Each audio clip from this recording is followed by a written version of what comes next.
Good afternoon. Welcome to the Institute for the Study of Business Markets and our webinar today, The Voice of the Customer. I'm glad you joined us.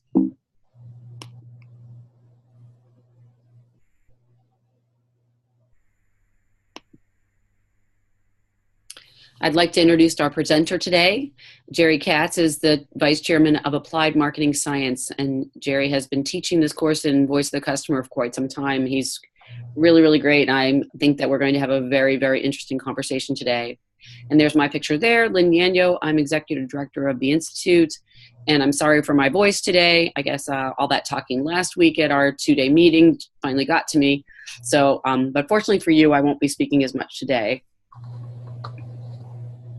Let me tell you about how the system works. So at the bottom of your screen, you'll see some icons, and the icon that's important to us and in interacting with each other is the little folder with a Q on it that says Q&A. If you have a question at any time during the presentation, please open that and type your question. I'll be able to see your questions live while you're doing that. And if they come in at an appropriate time for Gerry, I'll actually break into the conversation and ask the question on your behalf, or we'll save it to the end. And so please just feel free to type your question in as soon as it comes in around the topic. There will be a link to the handouts and the recording for all attendees after this webinar, so regardless of whether you're a member of ISBM or not. But later, after 30 days, members of ISBM can access this recording going to b2bpulse.isbm.org. And if you have a question about registering for B2B Pulse, just please reach out to us. So who are we? We are ISBM. We are a nonprofit global network of researchers and practitioners headquartered at Penn State and delivering content around the world. We're the only B2B research organization delivering content to our membership.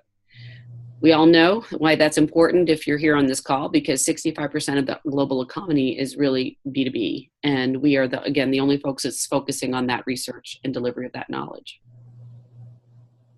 We have a wide collection of academics. We have over 200 with some famous folks here as an example.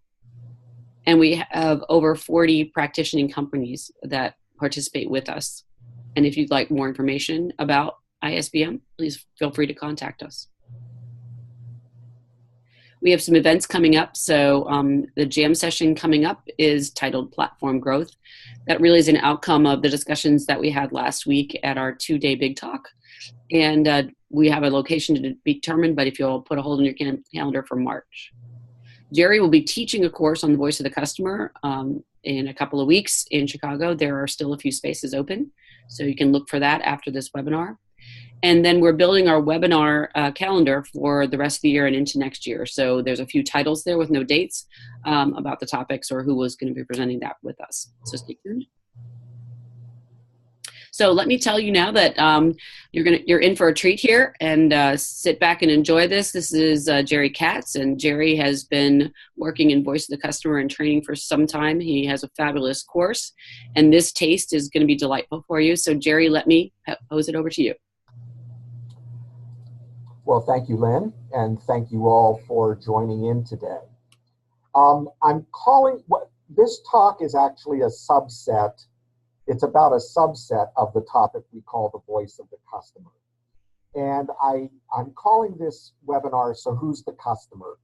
Dealing with Complex Value Chains. I think this is it alludes to one of the ultimate rookie mistakes that I think people make when they try to go out and do voice of the customer market research, because they think about it quite simplistically, and it's one of those topics that feels intuitive on the surface, but often is not. So with that, I want to start off telling a little story, and I want to give a shout out to my colleague, John Burns, who was the source of this story. And I'll just say it's a case in point here. All of you listening in now, you know what that is. Well, if you said it's a tire, you're only half right, because it's a special kind of tire called a run flat tire. And Run flat tires are a major innovation. The primary benefit, of course, is that when they suffer a puncture, they don't blow out. And this is a major innovation. It turns out this is nothing new. In fact, there have been attempts at coming up with a technologically successful run flat tire since Michelin started in 1934. There was another big attempt in 1958 by Goodyear working with Chrysler. Then there was yet another by Dunlop in 1972. Michelin partnered up with Honda in 2001 and got them to equip all of their Odyssey minivans, very popular minivan, with run flat tires. And the most recent one was started in 2016 by BMW, working with Bridgestone and Pirelli, where all of the new BMWs are equipped with run flat tires. Now, the reason for all these attempts is pretty obvious. The benefits are really quite significant. When depressurization occurs with run flat tires, you have a few things. First of all, there's no blowout, which means that vehicle stability is maintained. That's a huge safety advantage. Secondly, you can generally continue to drive on these tires for about 50 miles, albeit at speeds they recommend not to exceed 50 miles per hour. But this usually gives you the opportunity to get somewhere where you can get the tire fixed or replaced.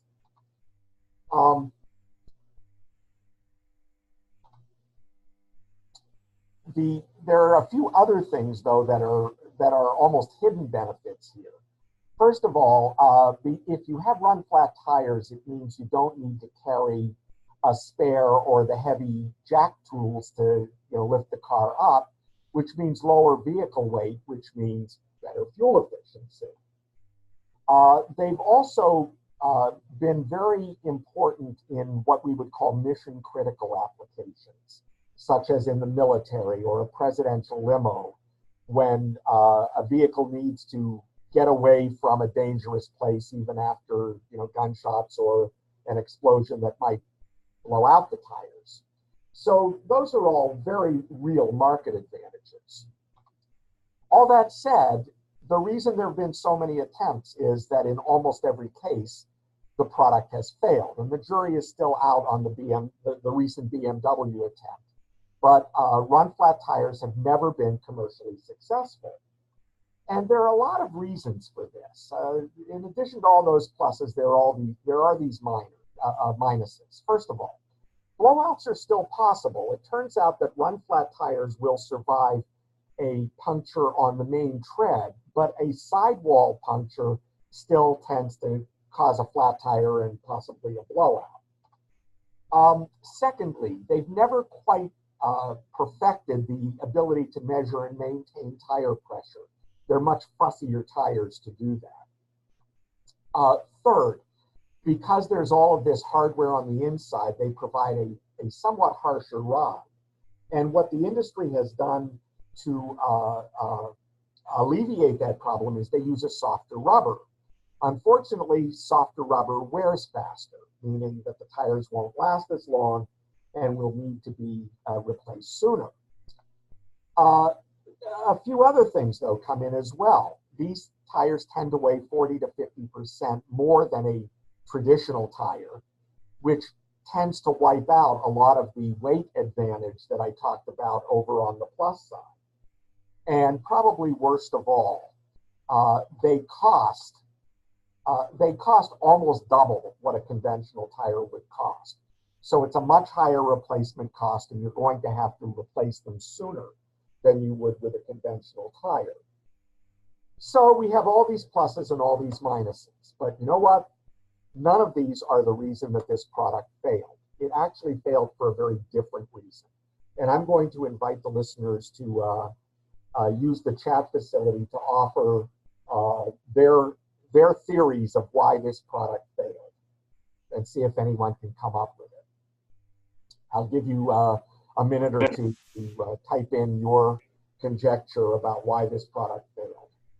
Right, so if you'll just open the Q folder called Q&A, and if a couple of you will just give us an idea of what you think the reason is that they failed. And again, we'll wait for just a second or two, and then I'll read out those answers. There you go. And maybe one more. Okay, so here's a couple of suggestions that came out of this. One was that no one educated the consumers on the product, so they didn't really know what they were buying. Another one might be that it disrupted the conventional supply chain, so people in the supply chain weren't very supportive of this. And a third one was they couldn't figure out what to charge for it, but they needed to charge too much. So those are your three that you got back. All right, well, congratulations to the person who offered the middle theory. Here's why this product failed.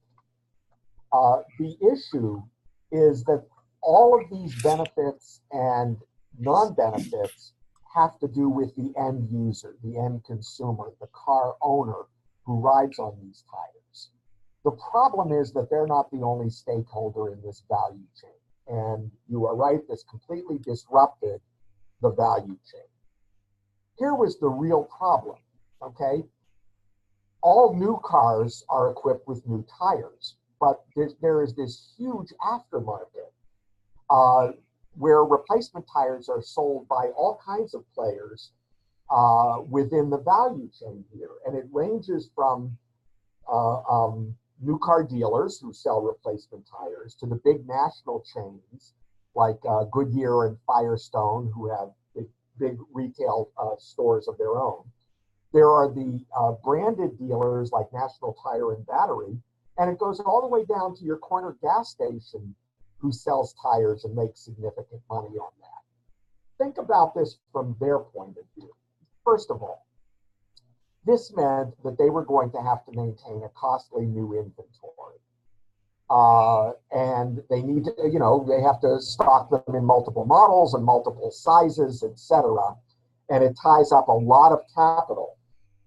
However, the expected volume was never expected to be very great. Even the most optimistic forecasts said that run-flat tires would only account for about 3% of the entire replacement tire market within 5 years. And the truth is it never exceeded 1%. So they're tying up all of this capital in very low-moving inventory in order to do this. But it's even worse than that. It turns out that the process of mounting a run-flat tire, it's an entirely different process, and that meant a lot of retraining for their staff on how you go about taking off the old ones and putting on the new ones. And probably worst of all, it requires a different machine from a conventional tire mounting machine. And these machines ranged from a low of $5,000 for the cheapy ones, all the way up to $27,000 for the really good ones. Well, it's easy to see why tire dealers really had very little interest in this. There was nothing in it for them. And by and large, they avoided it. And so they never really got much distribution. And that was really the primary reason that, that this product failed. All right, so what's the lesson here? I think there is a classic mistake made in voice of the customer research. And I would say that is defining the word customer too narrowly. And again, it's one of these rookie mistakes where people don't spend enough time thinking about, all right, so who's really the customer here? Now, the answer to the question actually depends on who you are and what your role is within the business here. Think about if you're going to have any kind of interaction with customers on a regular basis, who are you going to talk to? Well, let's say you're in sales. Okay, sales versus marketing versus new product development have somewhat different definitions of who's the customer. Let's take these one at a time. And the real question here is, all right, if we're going to have to interact with customers, who are we going to talk to? Well, let's say you're in sales. Okay, salespeople are taught to always aim high. So they will always go after people like the key decision makers or key influencers or procurement. Procurement for them is generally the direct customer, the person who they're going to have to do all the paperwork with. If you're in new product development, though, I found that procurement is kind of an interesting, plays an interesting role. When I've dealt with like chemical companies or parts companies, I find the procurement people are actually quite knowledgeable about the products they're purchasing. But that's not true in every industry. A real comeuppance that I had many years ago working with a medical device that sold into hospitals, what we learned, and by the way, procurement plays a very strong gatekeeper role in hospitals. No salesman would ever try to go directly to the doctors or the nurses or the laboratory people without going through procurement. If you do that, you'll be blackballed from that hospital and never let in the door again. So procurement really plays a very strong role there. But with the product I was working on, when we started talking to procurement people, we came very quickly to realize they had no idea what it was they were even buying. The decision was made entirely by clinicians and laboratory people who would then go to procurement and say, all right, we've decided we want to buy such and such. Would you please go out and procure it? And then, of course, procurement's role was just to squeeze you as hard as they possibly could on the price and on the terms, etc. But if you were trying to do new product development, the procurement people had no idea what this device even did and had no reason that they needed to. So again, for salespeople, procurement might be very important. If you're doing new product development, maybe not. How about if you're in marketing? I would say you need to talk to all of the above, plus now the end users. Remember, the end users might play a slight influencer role, possibly not. But if it's something in manufacturing, it's unlikely that the end users, even though they touch your product every day, they might have no role at all in marketing of the product because they have no decision-making authority. And then, as I said, and one other comment I wanted to add here.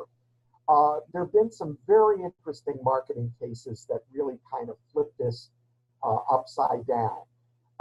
Traditionally, think about pharmaceuticals. Traditionally, pharmaceuticals were only sold to physicians because they were the prescribers.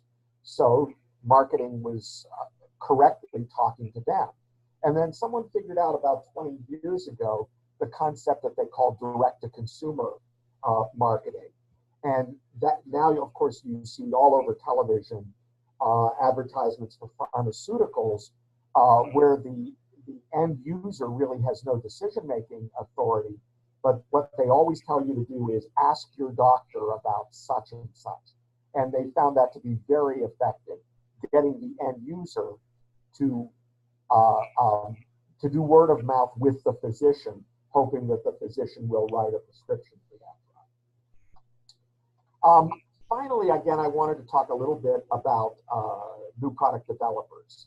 I think new product developers actually have the hardest problem here in thinking about who's the customer, because they have to think about the entire value chain.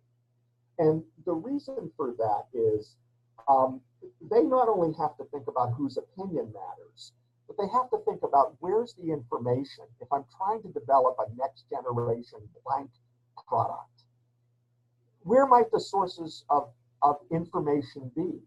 Because everybody in that value chain, there is an opportunity to improve the product in some way that creates value for them. And so what we advocate is you start with the end user, but kind of work your way back all the way up the value chain to the manufacturer. A case I always marvel at, one of my colleagues a number of years ago worked with two different mutual fund companies about 5 years apart. And they were in the exact same business. They created mutual funds. In the first company, when they thought about customers and who they needed to talk to, they thought only about the brokers because that was their direct customer. And their assumption, probably a pretty good one, is that if they could keep the brokers happy, they would do just fine. The other company When they thought about customers, they thought only about end investors. They were only thinking about the end user and figuring that they could get the end user to ask for that fund, and the broker, of course, would gladly sell it to them. Now, I defy you to tell me why one or the other of those is a more important customer than the other one here. To me, they're both customers. And if what you're trying to do is innovate or create new or improved products, I would strongly advocate talking to both of them. All right, so let's go on and just talk a little bit about voice of the customer in general. And this is just a small digression here. First, a definition. In the famous paper that research paper that actually coined the term voice of the customer by Abby Griffin, an ISBM fellow, and John Hauser, a professor at the MIT Sloan School. And this paper grew out of Abby's doctoral dissertation under John's directorship. They, in the paper, define a customer need as a description in the customer's own words of the benefit to be fulfilled by that product or service. And they go on to say it has nothing to do with how that benefit is delivered. It's simply the benefit that the customer is trying to fulfill or achieve. A more recent description of this is we call them jobs or tasks that the customer is trying to get done. And so very simply, customers have needs, and those needs really are the benefits that they're trying to achieve or the jobs they're trying to get done.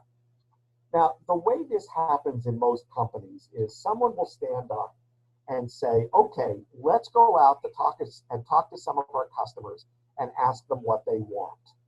And experience has taught us that that is really not the way to start. And the reason for that is really twofold here, and there's kind of one of them associated with each line here. The first rookie mistake I think people make is the first line says, let's go talk to some of our customers. There's really no reason, and I think it's a disadvantage, to confine your discussion only to your own customers. There's plenty of information out there from your non-customers or your ex-customers that would probably provide you with far better information to grow your business than talking to your own customers. The reason they are your own customers is because you're probably doing a pretty job of fulfilling their wants and needs. An even bigger mistake is we don't just talk to a random sampling of our own customers. We tend to always go to what we call the A-list or the key accounts. And these are the people you talk to every day. So you don't really learn as much from just sort of thinking randomly out there of customers for these types of products, large or small, yours or your competitors, etc. The other problem with this approach is almost counterintuitive. I've always said it is ironic, the ultimate irony, in fact, that the worst way to understand customer wants and needs is to ask customers what they want and what they need. And the reason this happens is a phenomenon that I almost can't explain in human psychology. But if we go to a customer and say, what do you need or what do you want? The customer kind of assumes that it's their job to describe the exact feature or the exact solution that they want. And experience tells us that customers actually aren't very creative, and they rarely come up with that great new feature that you're trying to find. And truth be told, that's really not their job. That's your job. Their job is simply to articulate needs. And needs are not the same things as features or solutions. It's your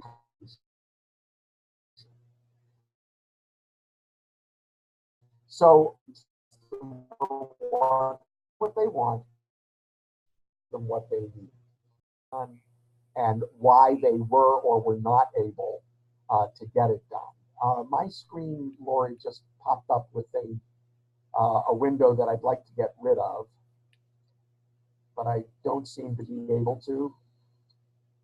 I think I just got expelled from the meeting. Yeah, I see the very same one. Can you get So that let's yet? see if Lori can help us with this. All right. Very, very new. There we go. Thank you, Lori.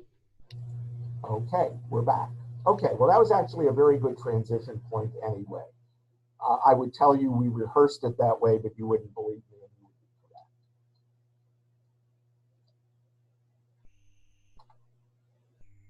Just trying to get on to my next slide. And there we go. Okay, so before I go further, I just want to define a few terms. And this was actually just a little digression from some web research I was doing a few months ago. I want to make a distinction between what we call supply chain versus value chain. There is a subtle difference here. When people talk about supply chain, they tend to be thinking about how physical product moves from origin to end user. And so most things written about supply chain talk about how raw material suppliers move materials to parts suppliers, to manufacturers, to distributors, to retailers, purchasers, and end users. It's a rather linear view of the supply chain. If you talk about value chain, however, it's somewhat different. It tends to be a very networked kind of interaction here. And most writers say that the supply chain is actually a subset of the value chain. I want to encourage you to think about the entire value chain rather than just the supply chain, which refers to physical product, because every physical product has a service component, a customer experience component, even a business model component here. And so when we think about value chain, we should be asking the question, who actually touches this product or service? And the term I like that's been in use now quite strongly for the last 10 or 15 years is, who are the stakeholders here?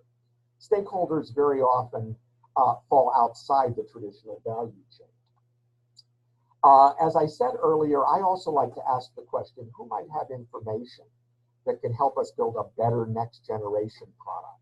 And again, those people might not be in the direct supply chain, etc. But the real ultimate question here is, where might there be opportunities to add value? I found that innovation can happen in some of the most unexpected places, having little to do sometimes with the physical product. And so I think keeping an open mind about where there are opportunities to add value is really strong advice here. Remember, the value chain, rather than being linear, is more networked. Now, thinking more broadly about this, if you're going into new product development, or if you're part of an innovation team, I think, and you're going to go out looking for customer input, I think one of the most important things to do is to put together a formal sampling plan. This is the opposite of what I showed in that earlier chart, where someone will say, yeah, let's go talk to Joe. He knows us. He loves us. He'll be glad to talk to us. Unfortunately, you talk to Joe every week and you have a great relationship with Joe. And as I said, you're probably not going to learn as much. The alternative is to put together a formal sampling plan. And the benefits are really quite considerable here. First of all, it ensures that you'll get a broad cross-section of customers. The rule is figure out what types of customers first and put names on them secondly. Okay, focus on customer types. And this really just makes any voice of the customer or customer interaction initiative far more organized and far more time effective than simply going out and talking to what I like to call the usual suspects, the people you talk to all the time. Now, how might this work? Well, let me introduce another concept here, and that's the concept of segmentation. And by the way, you know, segmentation is not a terribly old concept. We've certainly all been doing it throughout our careers. But, you know, the earliest examples are really only about 100 years old, and it really only came into its own as an important business strategy in the last maybe 60 to 70 years ago. General Motors or Ford Motor actually was probably the first company to start using segmentation, because before that it was simply assumed that each company had one and only one product. And Ford began by saying, you know, we have people that want to buy luxury cars and people that want to buy starter cars. A more recent example was laundry detergent. Procter & Gamble in the 1940s was the first major detergent manufacturer who had more than one product. And their big segmentation was Tide was for the, which came first, was for people who cared a lot about cleaning. But Cheer was for people who needed more, a product that was more gentle to fine fabrics or colored fabrics. And that was one of the first examples of market segmentation. Let me offer a couple of definitions here. A really good textbook definition comes from Phil Kotler at Northwestern in the famous textbook that many of us probably used if we did an MBA program. And he defines it as a large identifiable group within a market with similar wants, purchasing power, geographic location, buying attitudes, or buying habits. And the idea here is, can we find groups that differ in these things and market to them or develop products for them separately? Another definition I like, and I don't know the source of this, is dividing the market into distinct groups of buyers who may require separate products, services, or marketing mixes. Now, there are lots of ways to segment a market. And when you're doing a piece of market research, particularly a voice of the customer study, we encourage people to think about all of these. There are so many ways to segment a market. And again, where I think the question you should be asking yourself is, where's the information? What kinds of groups do we need to talk to get all the information? So let's think about some ways of segmenting a market. The most obvious and almost always an important one in B2B products are roles within a customer company. So you have to think about different job titles or job functions. So we might think about procurement, technical specifiers. If you're in a chemical business, they're absolutely critical. The decision makers, who are usually influenced by financial considerations. Many kinds of influencers, people in quality, regulatory, manufacturing, the end users. Very often it's important to talk to some or all of these. In many other companies, the same types of products are sold to different vertical industries. So you might want to segment separately for energy or aerospace, military, municipal governments, chemicals and coatings, agriculture, medical technology, healthcare, commercial. These are usually interesting sources of segmentation. Obviously, geography. Global companies always want to look separately at the Americas versus Europe versus Asia Pacific. Even if you're a domestic only or domestic dominant company, you might want to look separately at the Northeast, the Southeast, the Midwest, the Southwest, the West, etc. In technical products, specific technologies currently being used is often an important form of segmentation. So I've been in companies where the business was a pump business, but they thought, you know, these are two different worlds, reciprocal pumps versus peristaltic pumps. Or in cataract surgery, there are two major technologies, phaco and laser. And depending on what a customer is currently using, that might be an important source of segmentation. Obviously, supply chain participants. You know, we always think about it, and this is critical in most B2B products, manufacturers, OEMs, distributors, system integrators who are never the direct customer, but maybe are strong influencers, and retailers. And then last but not least, it's often useful to segment a market by customer size. You might have small, medium, and large. You might want to base those designations based on total volume of your type of product or just your own volume from companies that buy from multiple vendors. So I think all of these are important ways to think about segmentation. Now let me give a couple of examples here. We'll start with a fairly easy one, breakfast cereal. The nice thing about breakfast cereal is that it's fairly simple here. In breakfast, the major dimensions here are consumers and what the food manufacturers call customers. Consumers are you and me, the people who eat breakfast cereals. Customers are the retailers, who are their direct customers here. And an interesting thing that's happened over the course of my career is that the power has really shifted. 40 years ago, the manufacturers had all the power, and they told the retailers what products to stock on their shelves and how to arrange them and what to charge, etc. That has completely reversed now. The retailers, the Wegmans and Winn-Dixies of the world now tell the manufacturers what products they're going to carry and even charge them for that, for shelf space. But what these people do is, on the consumer side, you might say, look, let's go out and talk to 30 people. Let's let them, in every household, there might be one person who purchases breakfast cereal and someone who consumes breakfast cereal, and often they're the same person here. Well, I would advocate that you talk to both, and maybe 50-50, maybe you want to skew it one way or the other. If you're talking to customers, though, the direct customer is the buyer for your section, the executive who actually decides what brands of cereal we're going to carry.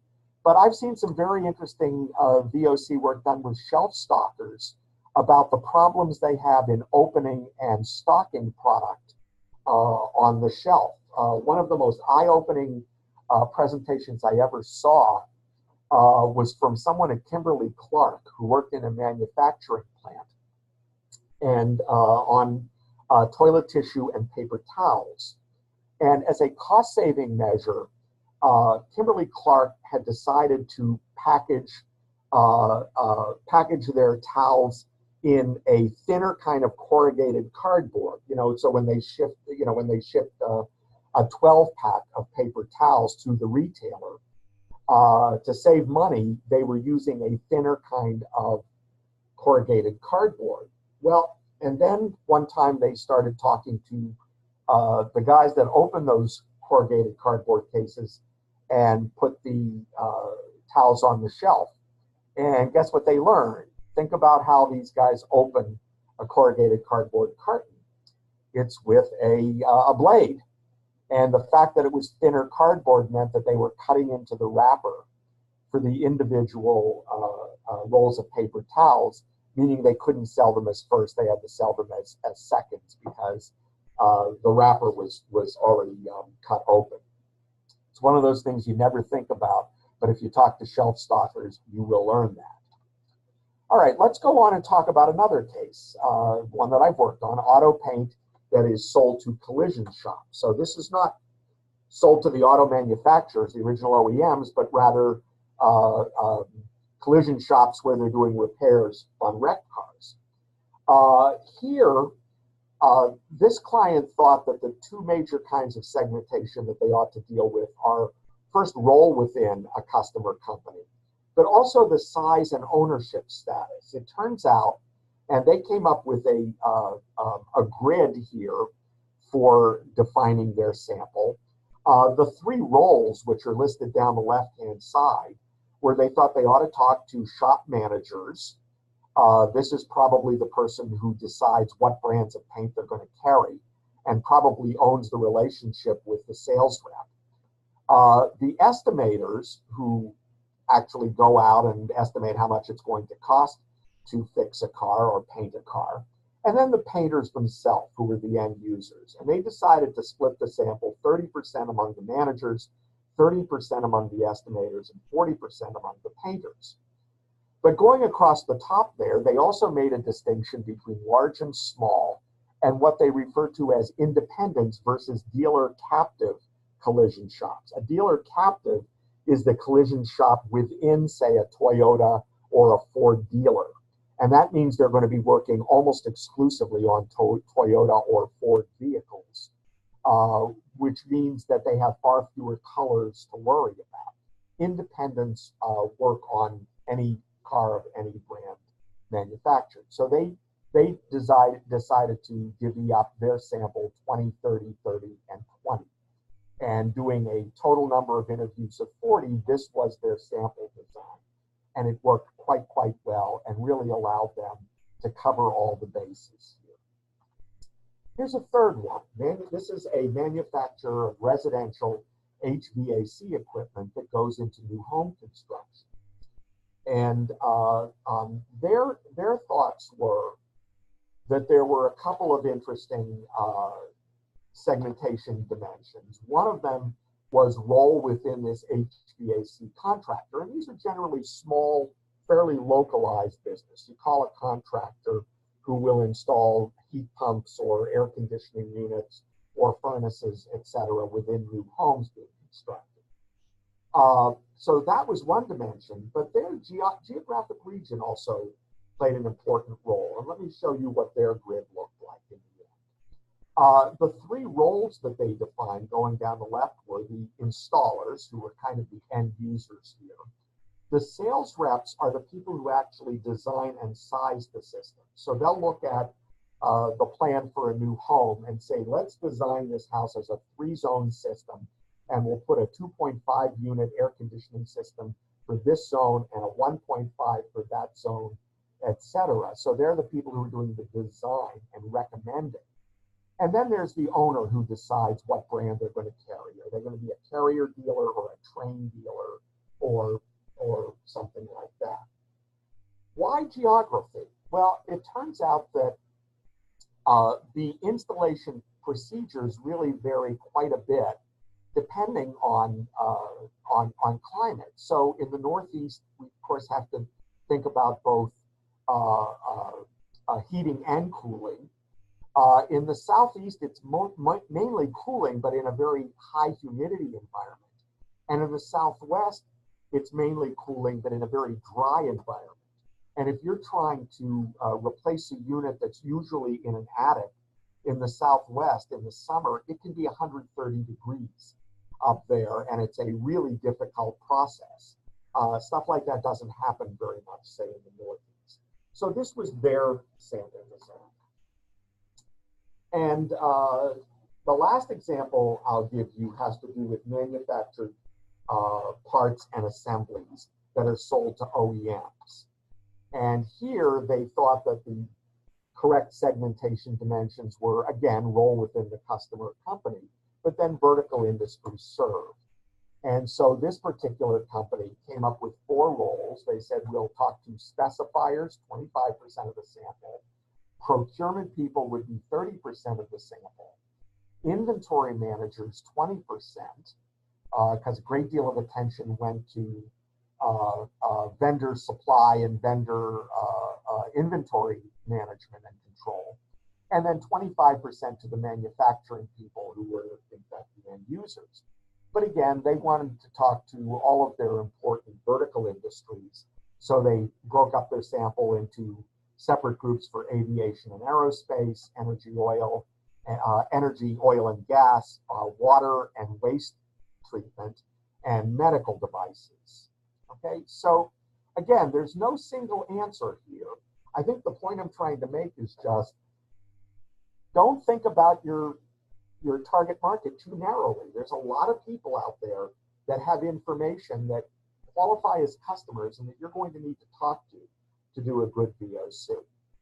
One final example I love to throw in, because I think, and it's very relevant today, but I think it's probably the most complex value chain I've ever seen, has to do with the health insurance industry. And, you know, I'm thinking here about, you know, the big national companies like United Healthcare, the regional Blue Cross and Blue Shield network, the Anthems and Humana and Cignas of the world, etc. I had a client once who made a very interesting observation. She said, you know, when we think about it, health insurers are really just a great big financial transfer agent that sits in the middle of this incredibly complicated value chain, all with their own wants and needs. And I thought about that for a while and thought, she's exactly right. So think about it. They're Their direct customer are the distributors, the agents, brokers, and consultants who sell health plans to group health buyers or individuals. Most of us probably get our health insurance through our employer. And these guys, there are all these agents and brokers and consultants who sell those products to our companies. There are corporate executives who are the group decision makers. Once that decision's been made, there's usually a corporate benefits manager who's the administrator, who worries about getting everybody signed up and taking care of controversial claims and things like that. And then, of course, the very end user is you and me, the actual, they call them members of a health plan here. So that's everything on the left-hand side here. But then there are all of these providers over on the right. So, for instance, all of our physicians and their office managers are one kind of customer. The hospitals are huge and very important, and that part of the market is quite competitive and works quite well as kind of a traditional competitive market.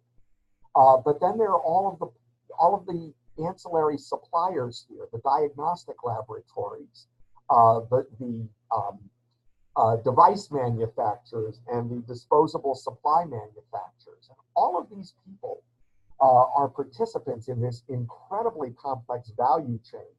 And the health insurer's role is kind of to sit in the middle there and try to make sense of all of this. And it's really, it's no wonder that it's as big a mess as it seems, because I don't think I've dealt with a more complex value chain in my career. So with that, oh, and then, yeah, let me just put a cherry on top of this sundae here. One of my clients actually made the observation that their own employees were also an important player in the value chain, because there have been all kinds of studies that show that happy employees make for happier customers. And so this is a company that put a great deal of attention into trying to make their employment situation a satisfying one for their employees, with the belief, and I agree with that, that people who have to deal with the public either face-to-face or on the phone, when they're enjoying their jobs, they treat the customers better. So that became another link in this crazy value chain of the health insurance business. Okay, with that, let me just wrap it up by saying, just please, as you go forward, remember the story of the run flat tire, and don't make the fatal mistake of defining the term customer too narrowly. I usually tell my clients to expect a 2 to 4 hour meeting coming up with the definition of who are the kinds of customers we're going to need to talk to, and coming up with one of those sampling grids there to make sure that we do get a broad cross-section of the market. And the way you would do that is to segment your market. Think about all the different ways you could divvy it up. Ask yourself, where's the information? Fortunately, even if you have 4 or 5 dimensions, there are usually 2 or at most 3 that are dominant. And if you build your sample around those 2 dimensions, you're usually going to do a pretty good job of capturing all of the wants and needs in this market among all the different stakeholders. All right, with that, we have about 10 minutes left. Let me invite you to submit your questions now via the chat facility. I will say, and I'm going to leave this up here, if I can just do a little marketing of my own here. If you look in the lower left there, that green box there, twice a year, my company, Applied Marketing Science, along with ISBM, we co-sponsor an open to the public voice of the customer training class. It happens to be coming up in 2 weeks in Chicago, October 11th and 12th. And as Liz said at the beginning, we still have space. So if you have any interest in that, please write down that link there. We'll leave it up for a while and go, and you can read about the course and sign up if you're interested. In addition, my company offers a series every month or 2 months of what we call coffee break webinars. They're half hour rather than a full hour, and we found tend to fit into people's days better than a full hour. Our next one is coming up on Halloween, October 31st at 2 p.m., and it's on machine learning, a very exciting state-of-the-art kind of market research that we've been working on here, having to do with the ability of using computers to actually scan user-generated content from social media to try to identify customer wants and needs or other kinds of insights in the market. It's based on some very exciting research going on at the MIT Sloan School right now, and I would encourage you to sign up for that as well. If you go to our website, even via this link for the Voice of the Customer course, you can go from there to find out about this coffee break webinar. If you want to go directly, you can go to ams-inc.com or ams-insights.com. And with that, Lori, do we have any questions? Yep, we've got it open, and feel free to keep adding to this. So here's one that's come in. So very interesting, Gerry, that you speak to the amount of time to give to this, because I think what we hear is that people have very little time to do the basic work and then finish it up and end up where to go, right? There's an urgency to get to market, and time is limited. So can you give a sense of just, when you start from the beginning to kind of launching product, what you see people spending time on in each of these segmentation and voice of the customer activities on average? Well, sure. My comment about 2 to 4 hours is that's typically what we spend designing the sample. To actually go out and do a good voice of the customer, though, and understand that there's a qualitative component to it. These are the conversations we have with customers. And then there's a quantitative component where we're prioritizing. To go through the whole process is usually a 3 to 5 month process. And it's about 60-40 between the qualitative part and the quantitative part. Now, a lot of companies panic when they hear that and say, my God, is this going to kill time to market?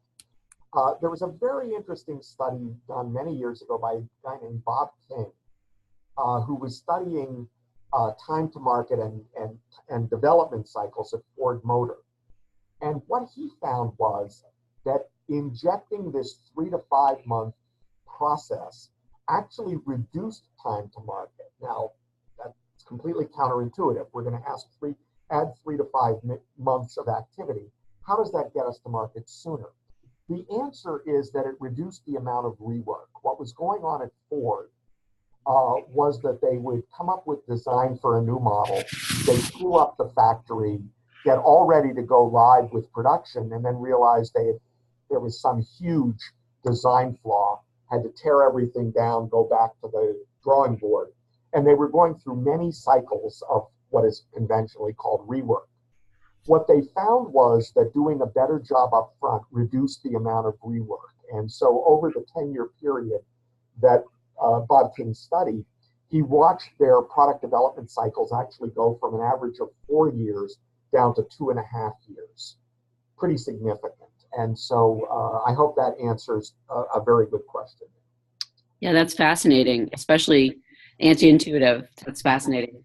So another question is, so at the beginning, you've talked a lot about segmentation and how all the various ways. And I think you mentioned that you had, you kind of gave people the idea, just go for it.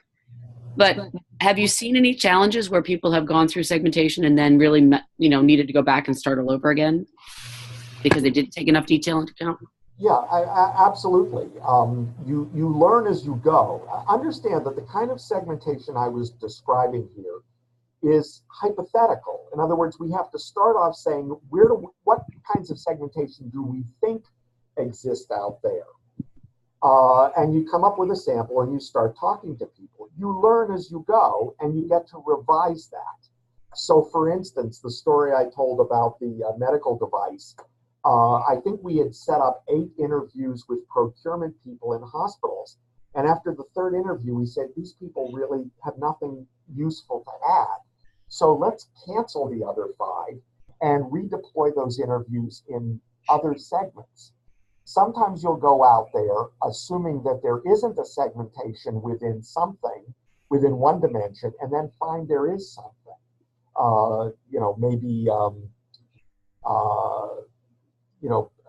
maybe companies that have both brick and mortar as well as online versus those who are only brick and mortar. So sometimes you discover new segments. And of course, there's a whole kind of segmentation that's derived after the fact quantitatively. In fact, myself and two colleagues are teaching a class on segmentation later this week that deal with both what we call a priori or hypothetical segmentation, which you assume in the beginning are men different from women, and then you test it with data, versus the kind where you start off with a clean slate and say, let's take data and cluster it and see if we can find segments quantitatively using multivariate statistics. Interesting, very interesting. It's the learn as you go, adapt as you learn, right? That's great. Exactly. Here's a great question. I think this is really helpful to many. So do you have a good questioning strategy? So you've said, listen to the stories and find out stories. What's a good couple of generic questions that can give the person you're talking to, that gives them the likelihood to give the most information? Do you have a few examples of good questions? Sure, and this is really what we teach in the course. I mean, this is a big part of the course. As I said, we get them to tell us stories. So those stories might be, let's say you're talking to a manufacturing person. I want to hear some stories about when this product failed so badly that you had to shut down the line entirely. Walk me through the process. What happened? What were the implications? Who did what? How did you get back online? You'll usually find dozens of needs embedded in that kind of a story. We ask questions about the benefits they're trying to achieve or the jobs they're trying to get done. Walk me through your process or walk me through a typical day. I love to ask extremes questions. I want to hear about the best time and the worst time you had dealing with our kind of product or the kinds of products or functions that we're dealing with here. So getting people to tell those kinds of stories, bests and worsts, when things worked the way you wanted them to and when they didn't. And the single most important question to ask as a follow-up on each of those is why. Why did that happen? Why was that a problem for you? Why did you do this to correct the problem? Lots and lots of why questions. Great. I'm going to start wrapping up. I just want to tell folks that I've taken Gerry's course, and I will tell you that it's made me much better at interviewing. The practice is fabulous. And you can never be too good at that, because if you're out there actually in marketing or sales and you're always talking to potential customers, it's just very, very helpful to be in that open-minded mode and trying to learn with everything, not necessarily always trying to sell. So I'll take one more question if we've got any. I don't see any coming in. Otherwise, I will thank you, Gerry, so much for this time. This was very enlightening. I always learn something new every time I hear from you. So thank you for that. And again, we've left up your information there. If people want more information, feel free to reach out to AMS and Gerry. And I thank you all and hope you'll join us for the next webinar in about a month. Thank you, everyone. Thank you all for listening in. Bye-bye.